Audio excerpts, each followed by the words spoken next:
the SEC. Yep. Because I guess it is still regarded as the best conference in all of college football. I'm sure other Big Ten people might take umbrage, but it feels like it's still SEC and then everybody else. For about the last 2.5 decades. That's the way it's been. Yeah. Now, to win that final game in Atlanta, in that SEC championship game, Georgia, still the faves at minus $1.15 to get that done.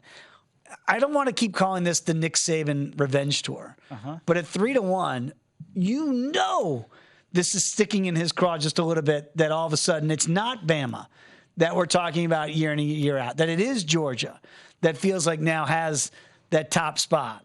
And then you get to the LSUs at plus 450, and then we see the drop-off, right? 14-1 to get to the Tennessees. Before we talk about the big three, is there anybody that could surprise from the double-digit odds or beyond that have a realistic pathway to get to Georgia? Let's eliminate the SEC East. There's nobody else there. There's Georgia's schedule combined with the ineptitude of everybody else in the East. Think about this. On Georgia's schedule, the highest season win total of any team is Tennessee at 7.5. So that tells you all you need to know about the current situation in terms of who they're facing. And for me, when I look at it, Georgia, even though they've got to replace their quarterback in terms of Stetson Bennett, I think it's going to be a real challenge for this team. I'm sorry, they won't be challenged at all. I just think they're going to be prohibitive favorites in every game that they play.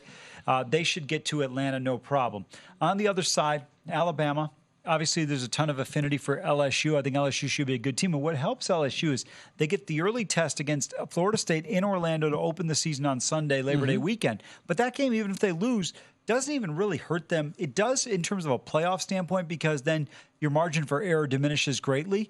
But in terms of the SEC West, doesn't matter. So I would still take Alabama at 3-1. I think they're the best bet on the board. We really don't know what Georgia's offense, even though they got a very good receiving core. Alabama is decent in terms of the offensive line. Pretty good depth at the running back position. Wide receivers probably a little bit shakier than they've been in years past. And then the big question mark, Dave, comes in at the quarterback position. That's the question. Who's going to get the start here? Tyler Buckner? Is it going to be Ty Simpson? And then, of course, the guy that I like, Jalen Milroe. Milroe didn't play particularly well against A&M. But I'm going to tell you what, this guy can run. And when the play breaks down, and in college football, having a mobile quarterback is invaluable. Totally agree. And I look at this, and again, you mentioned Bama being the best bet to win it today at 3-1 value play. When I look at LSU at plus 450, I look at family and what Brian Kelly was able to do in year one, and I kind of marvel. And I go, I'm sure you saw some of this coming. I don't know that the general public did. What do you make of year two now with Brian Kelly? And are we to the point of calling Baton Rouge the third head in the three-headed tiger? That would be Georgia, Bama. Can we include LSU in that running? Yeah, great question. I would say let's wait until 2024. Okay. I think 2022 and 23 are going to be great years for LSU. They've got an opportunity this year to really go 10-2. They've got a couple of difficult spots on the schedule. November 4th, off of a bye, they go to Tuscaloosa. That could be the determining factor as to which team winds up in Atlanta from the SEC West. They've got an early game I mentioned against Florida State Sunday, September 3rd. Also, they go to Stark Vegas on the 16th. The Razorbacks come calling down to Baton Rouge. I'm telling you, with KJ Jefferson back under center, it'll be a challenge. It's not going to be a push-up or a layup against this team that Sam Pittman coaches. He does a nice job. The rest of the schedule is very manageable. Gators are always a tough game. They just seem to play LSU tough. Auburn, this game at home, LSU should be able to control. I'm not really concerned about A&M. We could be in a situation where they're looking at firing Jimbo Fisher. I think the buyout at that point is $73 million. Wow. I think LSU is a very, very good team. If the game were in Baton Rouge this year, I'd give them a much better chance to win the SEC West. But because they have to go to Tuscaloosa, give the edge to the Crimson Tide. Very quickly, before we go to some other teams to the SEC, that first week, and I know how much you and I were talking about it a year ago, that Florida State game in week one. What about this year now against Florida State? Because it feels like everybody down there in Tallahassee is really excited about what a Florida State, because it could be an early tripping point before they ever get into conference play. Well, it could for both sides, but I love Florida State in this matchup. They're about a 1 or 2 point dog. I just don't see it. I think Jordan Travis at 14-1 is the best Heisman bet on the board. Caleb Williams is the prohibitive favorite at 4.5, 5-1, and rightfully so. But to me, Travis is the best dual threat out there. Caleb Williams is a mobile quarterback. He doesn't run the way Travis does, but don't get me wrong. He can run the football, and he is the best quarterback in college football. But this team, when you look at them, I like the depth. I like the talent that the Seminoles have. So this is going to be a real challenge here for LSU. It will not be a layup by any stretch. And remember, last year it was in the Superdome in New Orleans. This year you're in Orlando. All right, that's going to be a wild one before they even get to SEC play. All right, Tennessee had a dream season going until the quarterback got his leg blown up, and Hendon Hooker, and was a short list for Heisman Trophy. What about now with Josh Heupel? What do the Vols look like with that up-tempo offense this year? Are they out of the surprise category because of what they did last year? Yeah, absolutely. I think there's high expectations this year for the Tennessee Volunteers. The other thing is, keep in mind, you think about the players that they lost from last year. You lose the kind of talent that they lost, all of a sudden it changed the dynamic of how you look at Tennessee. That's one of the things I think that can't be overstated. They lose Darnell Wright at left tackle. He did a tremendous job. You lose Hendon Hooker. You lose Jalen Hyatt. All guys that had tremendous impacts on this offense. You lose tackle, quarterback, wide receiver. It's going to be hard to overcome. Look, they have some good players on the outside. Brew McCoy, if the name sounds familiar. Yeah. He's the old USC transfer. Squirrel White, we know, can scoot. He's just a sophomore. Should have an even better year. Bazooka Joe, because he probably has the strongest arm in college football, Joe Milton. And look great in the bowl game. Yeah, absolutely. But accuracy at times is a little bit of a problem. It can be a bit erratic. Running game is decent. I really like Jabari Small. He's right there with Jalen Wright in terms of their starting tailback. This team is pretty good. Defensively, where they're at will remain to be seen in terms of how effective they are. Remember, they gave up 63 points to that Spencer Rattler and South Carolina team. Yeah, the defense was challenged. Let's put it that way. Last year, down there for Tennessee Nation. Okay, they are 14-1 Tennessee to win the SEC. The same number for Jimbo Fisher and A&M. And I know there's no way you're playing that when you're talking about maybe Jimbo doesn't even make it through the end of the season. What's going on down there at College Station? And do you really look at A&M and say this could be it if Jimbo can't figure this thing out? Well, first of all, you've got to address the elephant in the room. The expectations at Texas A&M are just straight up delusional. Ooh. Okay? I mean, you don't sit there and take Kansas football and sit there and say, hey, we should be winning national titles. The reality is, yes, A&M is in a great, great location to recruit, state of Texas and near Houston. That's obviously something that's a huge benefit. But this team is just a pretty good team in the best division in college football in the SEC West, in the best conference in college football, and they're not close to these teams. Right now, when you look at the quarterback situation, whether it's going to be Connor Wegman, Max Johnson, the LSU transfer, Marcel Reed, a big-time recruit for them, I don't know who's going to be the consistent starter for this team. You got to replace Devin A-Chain at the tailback position. There's some questions here. They've recruited extremely well. Evan Stewart is a big-time receiver. Let's see if he makes a jump up. He's a five-star recruit that's had big expectations. Aeneas Smith, same thing. So we'll see when you look at this team. Defensively, they're usually pretty solid. I expect to be the same thing here. Shamar Turner should have a big year for this team on the defensive side of the ball. But you look at the schedule. You got to go to Rocky Top. That's a cross-conference game. You've got to go to LSU. You do host Alabama and Arkansas in back-to-back weeks.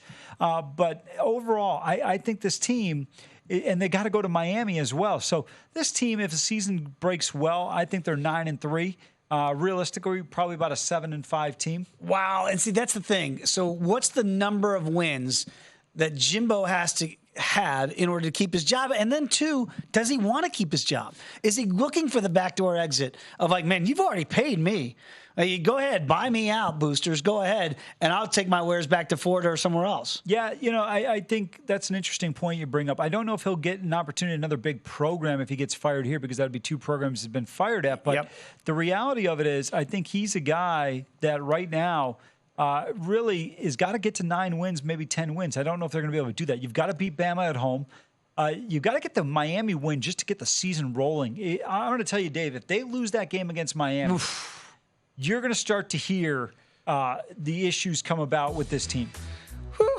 Remember this time last year was Jimbo and Saban, they were sniping at each other? Feels like that conversation's been muted, and now we're wondering if Jimbo can keep his job.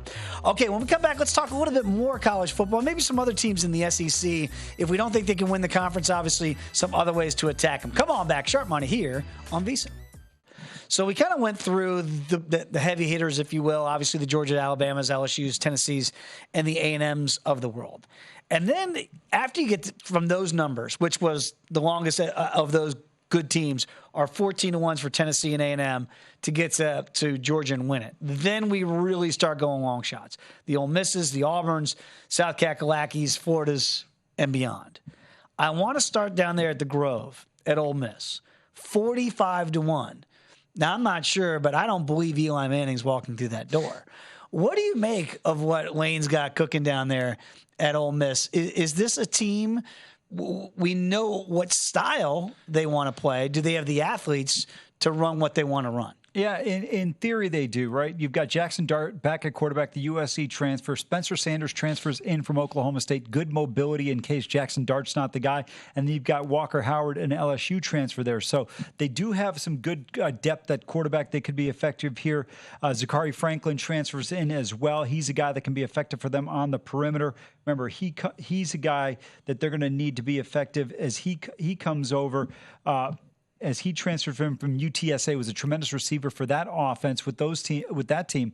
But the big thing right now is defensively they're not as good, and the running game is not as good as it's been in years past, Dave. And that's the area where they need to be effective. I think people don't realize they've been able to run the ball effectively with Lane Train, and that's what's keyed some of the success, not just the passing game. Great point, because I think everybody just goes Lane Kiffin, throws it all over God's green earth. But it's really, that's not the way he likes to run it. Yeah. He wants to run fullbacks and fullback dives, if you will. We're running stuff, spreading everybody out, and then kind of running up the gut. Does he have the athletes to do that, or is it really going to be Jackson Dart, and then you kind of hope that the defense holds up? Yeah, I think this team could be effective offensively. I still think Lane Kiffin's the best play caller in college football. So they're going to be effective from an offensive standpoint. But what do you get out of the defense? We've seen games against Arkansas a couple of years ago. They play well. They just defensively, they don't get it done. Last year, they got a nice stop against Will Levis, but I thought that turnover was more on him than necessarily in the defense. So when the offense is bogged down, can this team deliver offensively? They got to go down to the Plains third week in October. That'll be a tough game. Early September, they're in, mid-September, they're in Tuscaloosa. LSU the following week. I mean, you talk about a brutal back-to-back at Tuscaloosa, home to LSU, home to Arkansas, and then you get a bye and you go on the road at Auburn. The back of the schedule's not bad. Against A&M, they could win that game at home. At Georgia, they expect them to get blown out, but then UL Monroe and at Mississippi State in the Egg Bowl. Yeah, it's so fascinating because I think everybody looks at Lane Kiffin's offense. They think gimmick. Yeah. Really, he tries to be physical, and they would like to be able to run the ball and then sets up the passing game that way, but we know they love to go up-tempo. I guess when you go to the Plains, the only thing better than an Alabama loss is an Auburn win. They haven't gotten enough of them in recent years. What do you make of where this program is? Extreme long shot here to win the SEC at 80-1. Yeah, Hugh Freeze takes over for Brian Harsin. I think he's a tremendous coach. How effective he'll be in year one remains to be seen. Peyton Thorne, the Michigan State transfer, comes in there. I'm not a big fan of his. You've got Robbie Ashford, redshirt sophomore. He's got good mobility, not necessarily the most accurate passer as a backup quarterback on this team. So some concerns there. They've got a ton of transfers in, which comes as really no surprise with what this team is going to do. The question is, can they get these guys to come in and gel? Defensively, Auburn has been solid over the last several years, but again, we'll see where they're at. Not necessarily enamored with the Tigers this year, maybe in about a year or so. You know, you mentioned Hugh Freeze, and look, he no disrespect to Liberty. I know that neck of the woods pretty well up there. He wanted out, right? He was ready to leave and get to another big job. We know about the checkered past. But where do you put him now? And I know you like Lane Kiffin as the best play caller in college football. Is Hugh Freeze now back in the SEC? Is he kind of going, hey, you guys might have forgotten about me? But when he was in there the first time, it kind of wreaked havoc on some other schools. Yeah, absolutely right. I think Hugh Freeze, once he gets the players in there that he had at Ole Miss, I think he can be tremendously competitive against Alabama. And that's the one thing you look at. As great as Nick Saban has been, Auburn has competed against Alabama even when they've had far inferior talent. Mm-hmm. Let's look at South Carolina. Mm-hmm. And you know that I'm going to bring up a Beamer and look at what they got cooking down there at South Carolina. And I think Shane's done a pretty good job with this football team. Really came on at the end of last year, 90-1, extreme long shots to win it in the SEC this year. What is he doing down there, the culture that maybe he's building at South Kakalaki? Well, first of all, couple things. let's start from a social media standpoint. They do a tremendous job. Do. Shane Bieber's in his early 40s, getting on social media, getting out there and doing a bunch of different things. I mean, it's just fantastic. Also, when you look at this team right now, he brings in Spencer Rattler, a transfer, a guy that was given up on. Remember, Caleb Williams took over for him at Oklahoma. Now you look at him, he's revived his career, and if he has a great year, he's going to go in the first round. So this is a team you got to pay attention to. I like what they've done in terms of kind of revitalizing some guys at the tight end position and other things in the past. You got Rattler, that's a great starting point. Juju McDowell at the tailback position. So this team can be very dangerous offensively. Offensive line should be very solid. Defensively is where the concerns come in. Can they slow down some of these teams that you got to face? Because you have a lot of teams in the SEC that have returning quarterbacks outside of Georgia and outside of Alabama. LSU's got their Daniels back, KJ Jefferson back at Arkansas, Jackson Dart back at Ole Miss, Will Rogers back at Mississippi State. So you're looking at these teams right now. You're going to be playing experienced teams. From a talent standpoint, Dave, I'll tell you right now, I know Joe Milton's got the arm.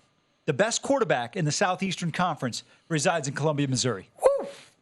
Wow, didn't expect that to come. No, you didn't. I know. Very quickly, because we only got a couple minutes to go here. I'll give you 3 teams at 100-1. Okay. Give me the best chance to really upset the apple cart. Florida, Kentucky, or Arkansas at 100-1. God, I was ready to go Kentucky because I love Mark Stoops as a coach. They do have to replace the quarterback. I'm going to go with the Razorbacks, even though they're in the tougher division.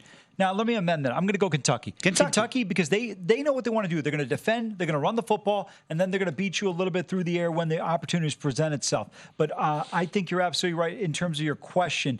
The reason why I was looking towards Arkansas, I love Sam Pittman as a coach.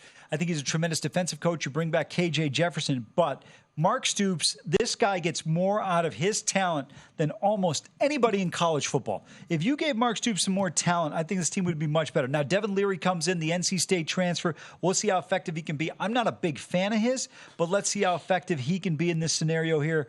And I just think Mark Stoops will play to his strengths. Yeah, and again, I'm with you on the coaching aspect of it there. He just seems to maximize what he has at Kentucky. Very quickly, Mississippi State. I mean, this is going to be such a tough year with the passing of Mike Leach. Unexpected, obviously. How does that program get over that emotional trauma, if you will, for some of these kids and then play meaningful football in the SEC? Yeah, I think that'll be a bit of a challenge. But you know what? They've got the backfield back there. Rogers, Mark's the tailback. Those guys are back. Will Rogers, I'm not the biggest fan of, but the style of offense that was implemented with the late Mike Leach was very effective for him. Defensively, this team is pretty solid, and I think that's where they're going to lay their hat. Zach Arnett, remember, was the defensive coordinator, takes over now as the head coach. This defense should be effective. They do lose Forbes, who was an unbelievable pick 6 at the cornerback position now with the Washington Commanders. But for me, I don't think you can necessarily discount Mississippi State when you go down to Stark Vegas. It'll be a challenge. There won't be any games where they lay down.